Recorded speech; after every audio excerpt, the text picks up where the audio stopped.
The Future of Indigenous Education in Northern Saskatchewan, a culturally responsive look at curriculum, instruction, and assessment.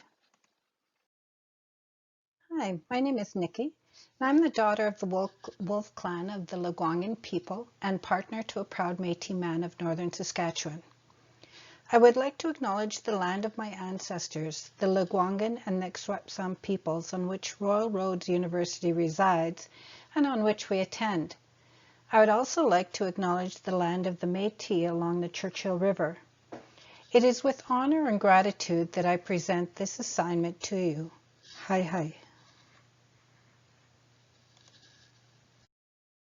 Tonight I would like to look at curriculum, instruction, and assessment in Indigenous education by beginning with a brief overview of the ongoing quest for culturally responsive assessment for Indigenous students in the U.S. by Trumbull and Nelson Barber, 2019. Trumbull and Nelson Barber, 2019. When I first read Cowie and Harrison from 2016, I was struck by the notion that education can be used to control marginalized peoples. They wrote that curriculum, pedagogy, and evaluation act as message systems, collectively shaping students' understandings of schooling and of themselves as learners and members of society. This quote has been ingrained in my learnings throughout this course. I even posted it on Twitter.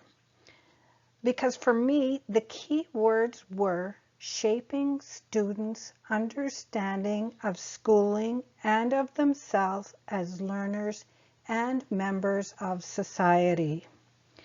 So if curriculum, pedagogy, and evaluation are message systems, and they have the ability to shape students' understandings of themselves, the curriculum developers, the instructors, and the evaluators have the power and the control to deliver a curriculum, a pedagogy, and an assessment style that is either conducive to positive or negative views of self.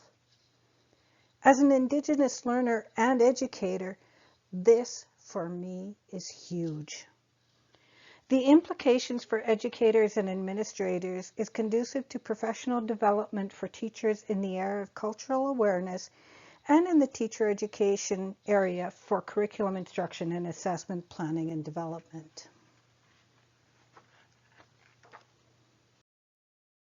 Trumbull and Nelson Barber focus on the cultural disconnect between the Western school systems and the traditional ways of knowing within Indigenous communities.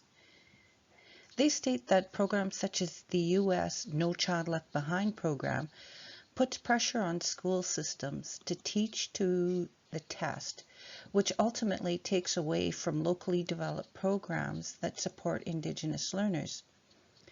They repeat that language is key, and that without the development of a culturally responsive curriculum, instruction, and assessment program, this puts Indigenous learners at a disadvantage.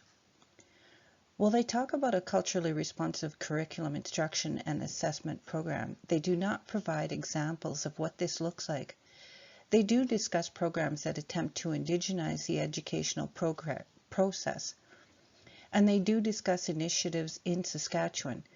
They state that Indigenous learning is a personal and reflective process of self-exploration, starting with the individual and progressing to entail relationships with family, community, and beyond. So, why is language key? Now imagine that you're coming to teach in our community for the first time.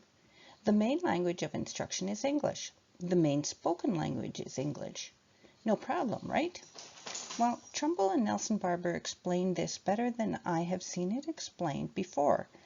The language barrier is there, even if the main spoken language is English. Some things are just not translatable easily, or vice versa. Take, for example, the word tanse. It means hello in Cree. But it also means much more than that. It encompasses a relationship, a feeling, and an expression of a greeting, all of which are hard to describe in English. It sort of means, hi, how are you? I'm glad to see you. but that does not encompass the whole feeling that goes with the meaning. This is just for Cree. There are over 200 Indigenous languages in North America. Yes, let's visit the residential schools just for a minute. Western education systems are ineffective and culturally insensitive to Indigenous education. Trumbull and Nelson Barber state this, Cowie, Harrison, Brentro, Broken Leg, Van Bokeren, Batiste. Historically, language and culture were taken away and then outlawed in Indigenous communities. Children were forcibly removed from their mother's arms and placed in school systems totally foreign and frightening to them. This trauma is still remembered by our students' parents and relatives. I want you to close your eyes for a minute. If you have children, imagine holding your child in your arms, laughing, singing, playing. Think of a stranger walking up to you, taking your child, speaking in a language that you did not understand, and they leave with your child. This is what our parents went through. Their children are products of this trauma. They went to boarding schools where they were beaten because they spoke a different language, and they were beaten because they had ceremony. Now imagine working for the people who ran those schools. Imagine being given a bundle of rags and told to throw it in the fire. Yes, this really happened in my community. These are our traumas. This is not something far removed from me. My first mother was a product of the residential school system. In a discussion with her in the late 90s, she told me of a time when children would fill their pockets with rocks and walk into the ocean, as death was preferable to living on the island's residential school. My partner's parents were products of the residential school, as was my partner. I attended a residential school as a day student, and it was not the first time that I had seen injustices at the hands of educators.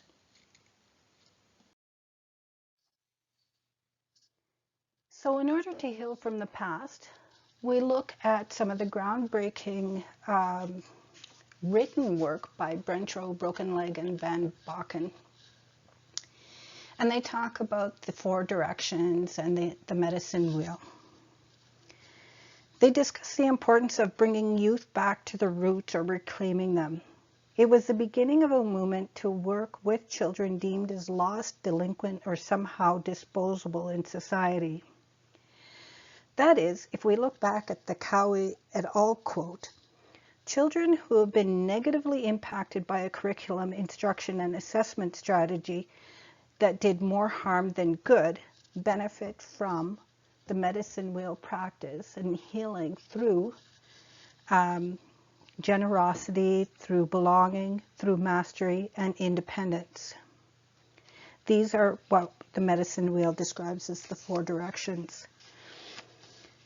This is a reciprocal relationship, not a student to teacher or teacher to student relationship. It works both ways. However, the main theme is that through creating an atmosphere of belonging, students will be able to master a skill set and work towards independence. Generosity works with sharing and giving to others with others, such as knowledge, food, gifts, etc. This particular diagram is pertinent to parts of Saskatchewan. And Martin Broken Leg Head, or Brentro and all, have used a design where the black was at the top, and that's not part of my culture, so I had to kind of change the diagram so that the black was on the west side, because it just didn't sit right with me in my area. With Renshaw et al.'s work and the Truth and Reconciliation reports came various attempts to inspire culturally responsive curriculum and instruction and assessments. When I was going to university, we were part of the firsts. The first lawyer, the first judge, the first psychologist, the first counselor, social worker, etc. I was part of the Indian teacher education program where there was an active effort to instill Indigenous culture and ways of knowing into the curriculum.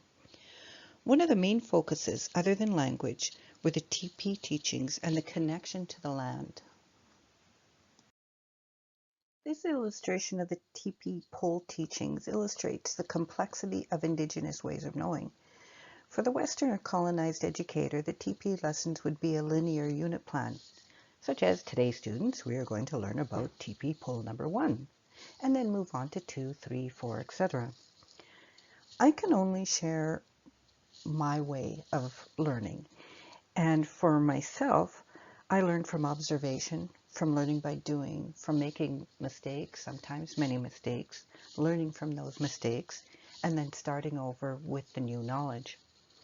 So it would also be a form of formative assessment in that I would have learned from my mistakes, hopefully. Not many articles, including Trumbull and Nelson Barber, discuss in detail what a culturally responsive curriculum, instruction, and assessment strategy would look like. Herein lies a key failing of the Trumbull and Nelson Barber article. When they discuss curriculum, instruction, and assessment, these are glossed over without laying out specific ways of integrating culture into all three aspects of education. Following Their Voices is a Saskatchewan initiative to instill language into the curriculum in order to build relationships and ultimately decrease the gap between Indigenous and non-Indigenous rates of graduation success. As I returned to teaching for the first time in over a decade last fall, I was surprised by the approach at Boreal High School. The premise behind Following Their Voices is that when you build relationships in a culturally responsive manner, you are creating an environment that is conducive to learning. This program does not focus on a curriculum development in general or assessments in general. It focuses on creating an atmosphere of belonging. The curriculum is infused with culture and language. As Trumbull and Nelson Barber acknowledged that the pressure for learners to achieve high standards is high, the program gets pushed aside for assurance that students will do well on the tests. Therefore, bye-bye innovative curriculum and instruction. Formative assessments are used as judgments, not as a means to guide a student's learning trajectory. So without that pressure from the government to supply numbers of success, the program might have a better chance of surviving or of being more successful. An example would be, at Boreal High School, we were told to hang posters. We were given a Michif phrase to learn each week with the students. Cree Michif phrases were placed throughout the school. We had cultural days where the students learned how to fish and harvest berries, prepare food, cook over a fire. It was fantastic. It was a great experience. I took pictures and documented as much as I could. I was so excited. And when I built a voiceover PowerPoint of the week's activities, I noticed that there was only one staff member who was smiling in the pictures. And she was a traditional bush person. This was her way of life, and she was loving it. Everyone else looked downright depressed, and it was a shock to me. Then I heard the teachers degrade a student for not behaving while the Following Their Voices film crew was on site. They called the child an embarrassment and despicable, and this child cried for a couple of days. The film crew saw a happy, culturally responsive class, but I was heartbroken for the students because I had seen something different. Just because a person is Indigenous does not mean that that person has not been colonized or has healed of past traumas. Their teaching style may be detrimental to their Indigenous students as much as or more than the Indigenous instructor. I believe that teachers should go through some kind of a wellness course where there is an opportunity to heal old wounds prior to stepping into the classroom. Or maybe just an awareness so that we are aware of how our past affects our teaching. There is not time within this presentation to create a culturally responsive curriculum. This is what I would like to see: culturally responsive language development within the curriculum that is pertinent to the community at hand. Culturally responsive curriculum development and the time for teachers to plan, prepare, instruct, and assess. The inclusion of the Circle of Courage and Indigenous ways of knowing. Culturally responsive assessments, including effective, formative, and summative assessments. And the key here, of course, is effective. province-wide initiatives that would promote cultural awareness and or healing of past traumas for teachers, new, old, and within the teacher education programs. I believe that teachers should have more professional development regarding indigenizing curriculum instruction and assessment strategies. Marie Batiste says that the learning spirit seeks to share an understanding of the ways to increase the connection to it in order to improve learning, whether it is in structured formal schooling or informal learning. And this will not happen overnight. She states that storytelling is a way of indigenizing the curriculum. It is about building respectful relations among the teachers and students and among the students themselves with each other in safe, caring environments of trust, kindness, and empathy. And of course, this takes time to build. So as I've said before, teachers need time to plan the curriculum and implement culturally responsive content into the instruction of the curriculum. Teachers need time to plan culturally responsive assessment strategies that include effective formative strategies. And teachers need time to heal and listen to the stories of their students and of their families. Teachers need time for professional development. Future teachers need the opportunity to learn to be culturally responsive for their Indigenous learners. And this takes time. So I believe that what Trumbull and Nelson Barber have contributed is true for Indigenous students. We just need more opportunities to continue on the work that's been done and revamp it so that it is appropriate for our area. Thank you for listening to my presentation.